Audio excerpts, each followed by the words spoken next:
if you read some of the dailies online as well, they say your panel is out to witch hunt and bring her down. How true is that? Well, they're entitled to their opinions. We have armchair critics that just sit down as reactionary propagandists.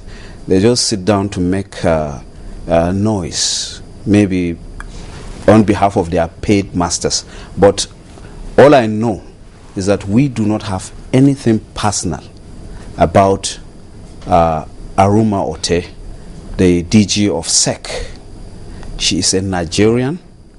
She is entitled to adhere and occupy any position so long as it is within the purview of the law.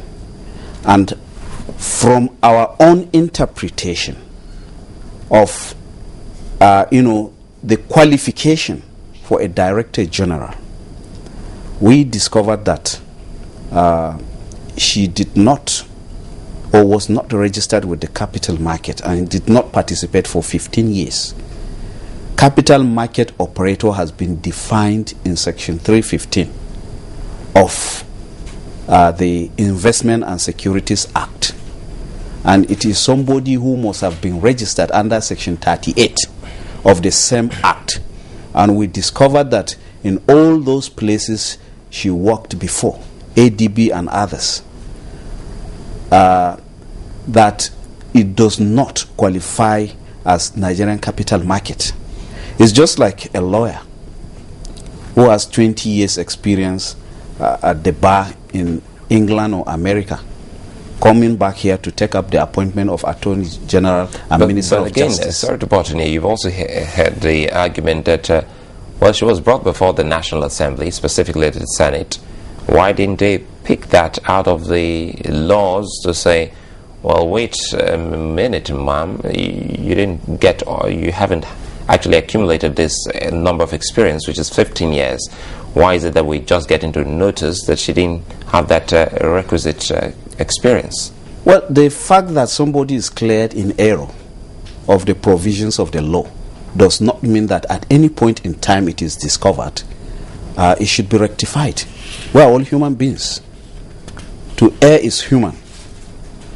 Therefore, if today we discovered, even courts, it all depends on the facts that have been adduced before a court of law. But in some instances, a court of law, although after judgment becomes functus officio, can reverse its judgment if it was made in error or without jurisdiction, or it was fraudulently obtained. Just so we don't continue making such errors, isn't it time that we stopped the practice of taking a bow and go, so that we can actually do a fantastic job, just in case someone stands before the assembly next time? Now this job is giving us a clarion call that, look, whatever comes before us should be scrutinized properly. So you should know that the National Assembly or the legislative arm is just 13 years. Therefore, there are bound to be mistakes. That's a big baby, 13 years. Yes, but not matured. In high school. But not matured too. Well, taking a look also at recommendation 16, that Project 50 activities of SEC, which appears to lack transparency and accountability, be further investigated by the EFCC and ICPC to determine whether infractions and possible fraud had taken place. With regards to this particular recommendation, there's already been an audit into the activities of Project 50, and it's come out now that there has been no fraud taking place in that particular project, according to the report of the independent auditor, but just some administrative lapses. What do you have to say to that? Well, in the first place, yes, administrative lapses can equally be an offense under the ICPC Act, and a person can be prosecuted.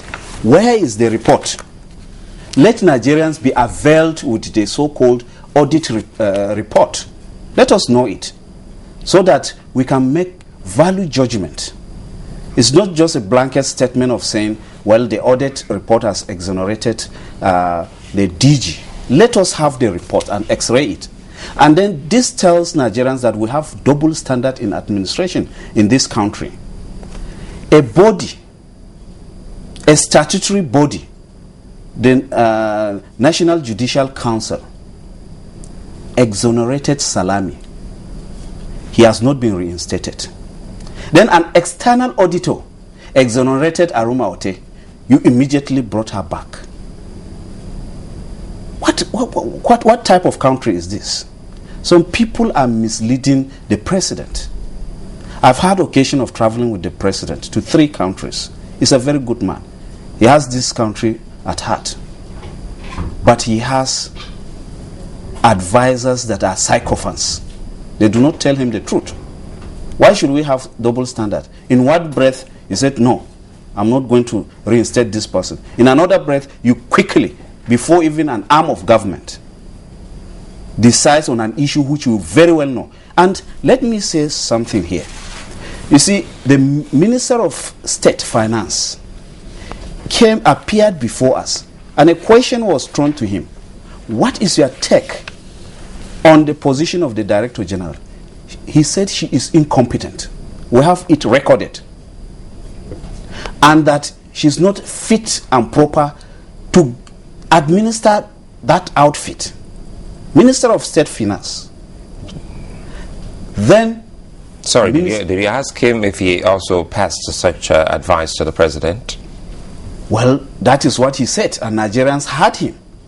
Then suddenly, the main minister of finance came to tell us that, look, this woman is not culpable. Therefore, she's exonerated.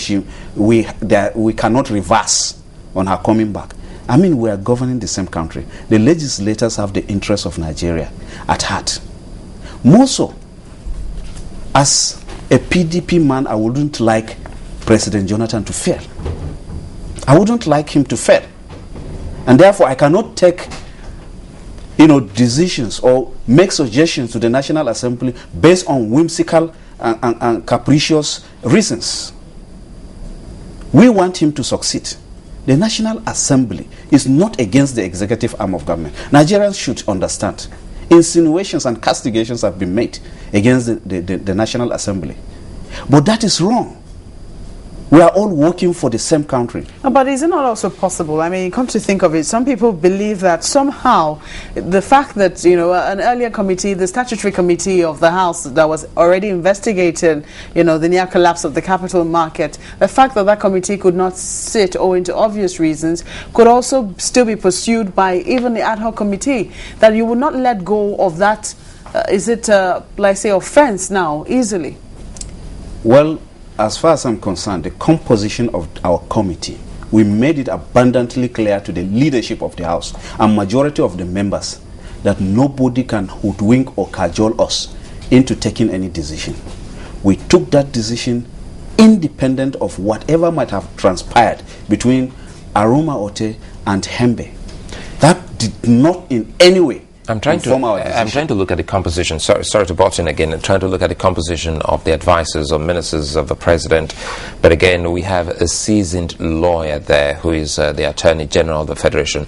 Don't you think in a case like this, in a matter like this, he must have advised the president on this? And I'm quite sure if his advises anything to go by, it should be a good advice. Well, I'm not competent to say whether he has been advising the president or not. I am not competent to say because I'm not in the executive arm of government.